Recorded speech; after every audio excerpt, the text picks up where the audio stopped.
Pastor ని అని చెప్పుకుని ప్రచారాలు చేసుకుంటూ మిషనరీస్ ని స్టార్ట్ చేస్తారు. దశమ భాగాలు, ఫండ్స్, ఫారెన్ డోనర్స్ అన్న పేరుతో డబ్బుల్ని కలెక్ట్ చేస్తారు. ఆ వచ్చిన డబ్బులతో పొలిటికల్ పార్టీస్ కి వీళ్ళు ఫైనాన్షియల్ గా సపోర్ట్ చేస్తూ పొలిటికల్ గా ఇన్ఫ్లుయెన్స్ సంపాదిస్తారు. ఈ ఇన్ఫ్లుయెన్స్ ని యూజ్ చేసుకుని ఇంకా హ్యాపీగా అగ్రెసివ్ గా కన్వర్షన్స్ చేసుకుంటారు. ఈ కన్వర్ట్ అయిన వాళ్ళే ఓట్ బ్యాంక్స్ లాగా మారి వీళ్ళకి కావలసిన నాయకుడిని ఎంచుకుని వాళ్ళ ద్వారా పాలసీస్ ని ఈ మిషనరీస్ కి ఫేవర్ గా మార్చుకుంటారు. ఎగ్జాక్ట్లీ ఇదే ప్యాటర్న్ మన ఆంధ్రప్రదేశ్ లో జరిగింది. మీరు ఒక న్యూస్ వినే ఉంటారు. 2007 లో కేఏ పాల్ ఓపెన్ గా నన్ను వైఎస్ఆర్ $2 మిలియన్ అంటే అప్పటి కరెన్సీ వాల్యూ ప్రకారం 8 కోట్లు వైఎస్ఆర్ కేఏ పాల్ ని ఇవ్వమని అడిగారండి. ఇది కేఏ పాల్ గారి మాటలు. ఆ తర్వాత కేఏ పాల్ పరిస్థితి ఏమైంది, అతన్ని అరెస్టులు ఇవన్నీ కూడా మీ అందరికీ తెలిసిందే. సో ఇది పక్కన పెడితే ఆ రకంగా గ్లోబల్ స్టేజ్ లో కేఏ పాల్ ఈ కన్వర్షన్ మాఫియాకి మన ఇండియాని సమర్పిస్తే వాళ్ళ పనులకి ఏ ఆటంకం కలగకుండా సిస్టమ్ లో ఉండి సిస్టమాటిక్ గా ఏ అనుమానం రాకుండా వీళ్ళకి ప్రొటెక్షన్ ఇచ్చి సపోర్ట్ చేసింది the great YS Rajasekhara Reddy గారు. ఆయన 2004 లో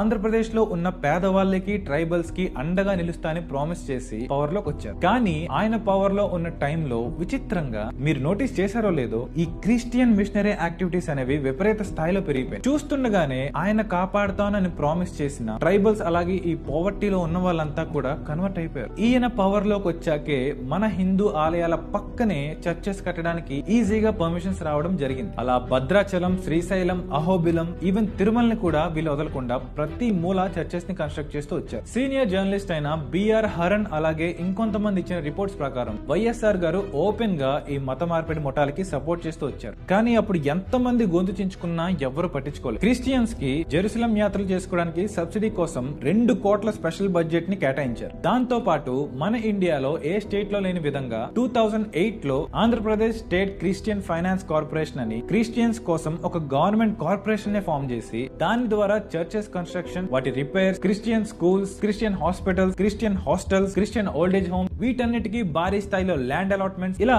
వాళ్ళ కోసం ఒక కంప్లీట్ ఎకో సిస్టమ్ ని బిల్డ్ చేసి ఇచ్చారు. All in the name of government schemes. ఈ రకంగా ఎంతెంత అమౌంట్స్ ఎవరెవరి జేబుల్లోకి వెళ్ళాయి, ఎన్ని ఎంక్రోచ్మెంట్స్ జరిగాయి, అసలు వీటి మీద ఏమైనా ఆడిట్స్ జరిగాయా, ఇలాంటి ఇన్ఫర్మేషన్ ఏమి బయటికి రానివ్వలేదు. ఇంకా ఇలాంటి చాలా రకాల పనులు చేసి ఈ కన్వర్షన్ మాఫియాకి ఒక గొప్ప క్రిస్టియన్ సీఎం అయిన వైఎస్ఆర్ గారు ఆయన సహాయ సహకారాలని టు ద ఫుల్లెస్ట్ అందించారు. ఆయన తర్వాత అదే పరంపరని కంటిన్యూ చేస్తూ మన వైఎస్ జగన్మోహన్ రెడ్డి గారు ఇంకొంచెం చొరవ తీసుకుని పాస్టర్లకి నెలకి 5,000 హోనారియం ఇవ్వడం స్టార్ట్ చేశారు. వాళ్ళ నాన్నగారు స్టార్ట్ చేసిన స్కీమ్స్ అన్నిటిని ఈయన కంటిన్యూ చేస్తూ ఇంకొంచెం అడ్వాన్స్ అయ్యి జెరూసలం యాత్ర ప్రమోషన్స్ ని ఏకంగా మన తిరుమల ఆర్టీసీ బస్ టికెట్ వెనకాల కూడా వేయించారు. ఇంతకు మించిన దుర్మార్గమైన పని ఏమన్నా ఉందా? వీళ్ళ ఫ్యామిలీ మొత్తం కూడా ఈ కన్వర్షన్ మాఫియాకి సపోర్ట్ చేస్తూ సిస్టమ్ లో కూర్చుని ఇన్ని అరాచకాలు చేస్తూ వచ్చారు. అండ్ దానికి ప్రతిఫలంగా ఈ అత్యద్భుతమైన సేవలను గుర్తించిన ఆంధ్రప్రదేశ్ కౌన్సిల్ ఆఫ్ చర్చెస్ వాళ్ళు వాళ్ళ సపోర్ట్ చూపించడానికి మొత్తం ఆంధ్రాలో ఉన్న అన్ని డినామినేషన్స్ గల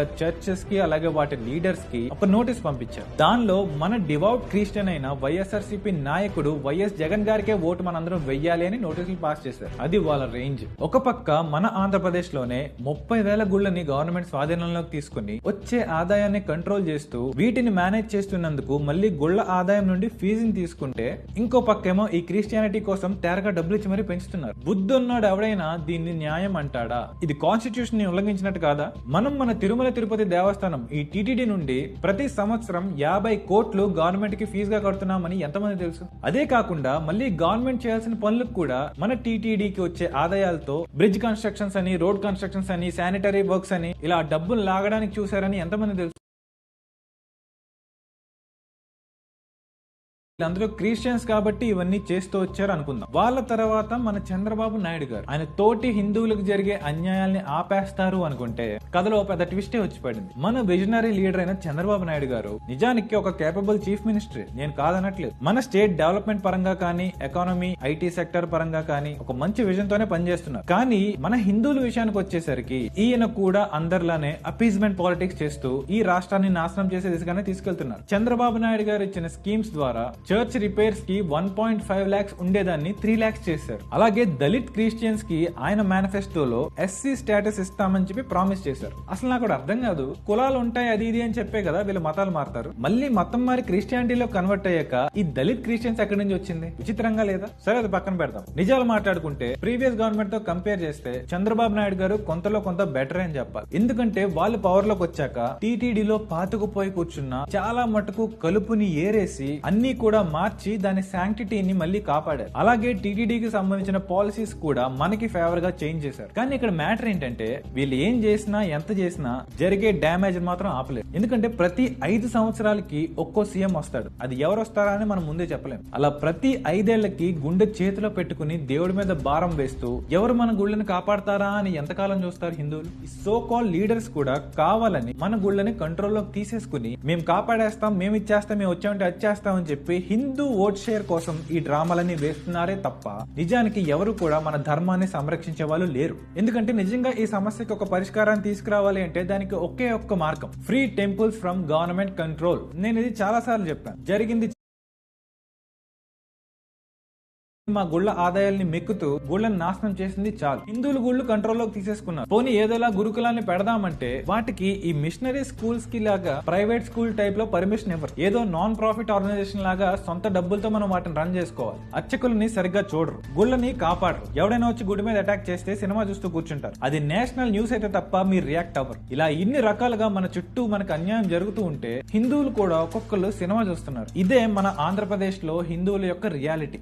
ఒక్కరోజు మన ప్రముఖ నటులు అలాగే జర్నలిస్ట్ అయిన తులసి చందు గారు గాని, ఆస్కార్ అవార్డు గ్రహీతులైన క్రాంతి వ్లాగర్ గాని, అలాగే భాస్కర్ అవార్డు గ్రహీతులైన ప్రశ్న గాని, వీళ్ళందరికీ బాస్ అయిన ధ్రువరాటి గాని ఎవరైనా వీటి గురించి మాట్లాడారా? లేదు. నిజానికి మనం ఇలా అవ్వడమే వాళ్ళకి కావాలి. ఎందుకంటే వాళ్ళు ఎవరి కోసం పనిచేస్తున్నారో మనకు ఆల్రెడీ తెలుసు. లేనిపోని సమస్యలను సృష్టించి మనల్ని కనీసం ఆలోచించడానికి కూడా మనకి టైం ఇవ్వట్లేదు. ఇలాంటి ఇంపార్టెంట్ విషయాలని కావాలని పక్కదారి పట్టిస్తున్నారు. అందరూ సెక్యులరిజం పాటించేయాలి, మతం ముద్దు, డెవలప్మెంటే ముద్దు, ఇలాంటి కబుర్లని చెప్పి మనల్ని చేతకాని వాళ్ళని చేసేసి వాళ్ళు మాత్రం మళ్ళీ ఆ మతాన్ని అడ్డు పెట్టుకుని రాజ్యాన్ని ఏలుతున్నారు. ఇప్పటికైనా నిద్ర లేవండి. అడగనిదే అమ్మాయిన అన్నం పెట్టదంటారు. అలాంటిది ఇన్ని సంవత్సరాలుగా మన గుళ్ళని కంట్రోల్లో పెట్టుకున్న గవర్నమెంట్ తిరిగి మనకు ఆ గుళ్ళని ఇవ్వాలి అంటే మనం ఎంత గట్టిగా అరిచి అడగాలో మీ ఇమాజినేషన్ వదిలేస్తున్నా. ఒక చిన్న మాట, నాకు బై డిఫాల్ట్ ఈ క్రిస్టియన్స్ అంటే ఎలాంటి ద్వేషం లేదు. నాకు కూడా మీరంటే రెస్పెక్ట్ ఉంది. కానీ మీలో చాలా మంది ఇలాంటి పనులు జరుగుతున్నాయని తెలిసినా సరే వాళ్ళకి సపోర్టివ్ గా నుంచుని